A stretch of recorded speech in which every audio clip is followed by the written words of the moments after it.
Now, Donald Trump says that he's received a letter from prosecutors suggesting that he is likely to be criminally indicted over the January 6th riot at the U.S. Capitol. It was not immediately clear what charges Trump may face, and a target letter does not always result in an indictment. Here's a look at the legal woes of the former president. Let's take you back to the events of January 6th, 2021.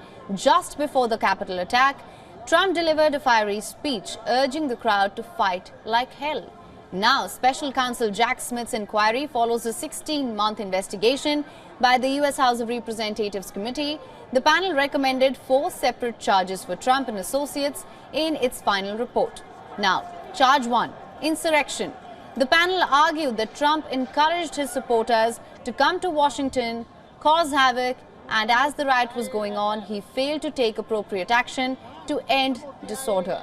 Charge 2, obstruction of an official proceeding.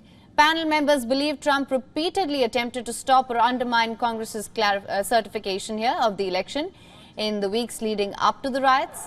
They also say that the former president deliberately attempted to stop the process by instigating a mob to storm the U.S. Capitol.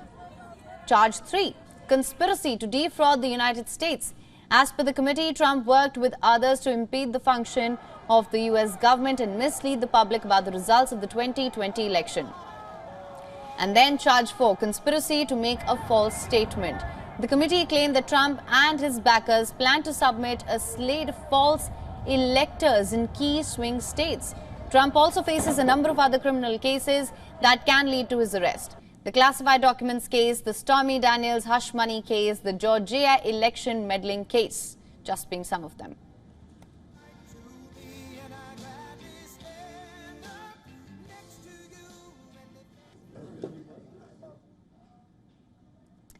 And for more on this, our correspondent Susan Tehrani has sent us this report. Take a look.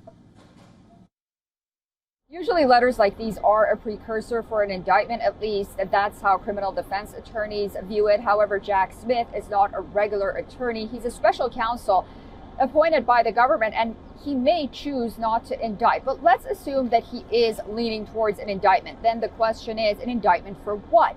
Is it the speech the former president gave on January 6th? Well, a lot of legal experts believe that that speech is protected by the First Amendment of the U.S. Constitution.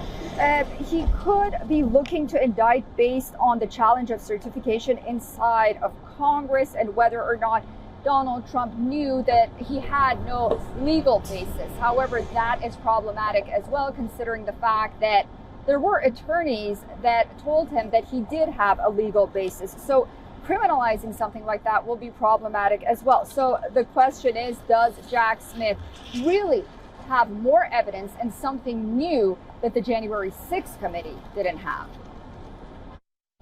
It's safe to say that the majority of the public view these indictments against the former president as a political decision.